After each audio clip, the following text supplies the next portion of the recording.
Deuteronomy 29. These are the terms of the covenant the Lord commanded Moses to make with the Israelites in Moab. In addition to the covenant he had made with them at Horeb. Moses summoned all the Israelites and said to them, "Your eyes have seen all that the Lord did in Egypt to Pharaoh, to all his officials, and to all his land. With your own eyes you saw those great trials, those miraculous signs, and great wonders. But to this day the Lord has not given you a mind that understands, or eyes that see, or ears that hear. During the 40 years that I led you through the desert, your clothes did not wear out, nor did the sandals on your feet. You ate no bread and drank no wine, or other fermented drink. I did this so that you might know that I am the Lord your God. When you reached this place, Sihon, king of Heshbon, and Og, king of Bashan, came out to fight against you, or to fight against us, but we defeated them. We took their land and gave it as an inheritance to the Reubenites, the Gadites, and the half-tribe of Manasseh. Carefully follow the terms of this covenant so that you may prosper in everything you do. All of you are standing today in the presence of the Lord your God. Your leaders and the chief men, your elders and officials, and all the other men of Israel, together with your children and your wives and the aliens living in your camps, who chop your wood and carry your water. You are standing here in order to enter into a covenant with the Lord your God, a covenant the Lord is making with you this day and sealing with an oath, to confirm you this day as his people, that he may be your God as he promised you, and as he swore to your fathers, Abraham, Isaac, and Jacob.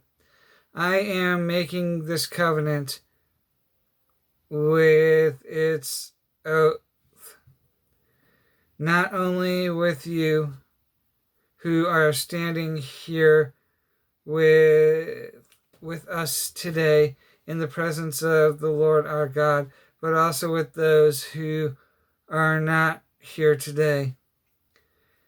You yourselves know how we lived in Egypt and how we passed through the countries on the way here. You saw among them their detestable images and idols of wood and stone, and silver and gold. Make sure there is no man or woman, clan or tribe among you today whose heart turns away from the Lord your God to go and worship the gods of those nations. Make sure there is no root among you that produces such bitter poison.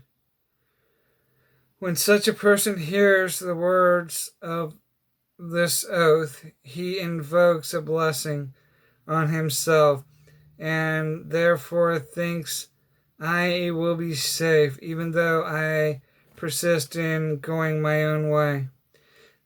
This will bring disaster on the watered land as well as the dry. The Lord will never be willing to forgive you. His wrath and zeal will burn against that man. All the curses written in this book will fall upon him, and the Lord will blot out his name from under heaven. The Lord will single him out from all the tribes of Israel for disaster, according to all the curses of the covenant written in this book of the law.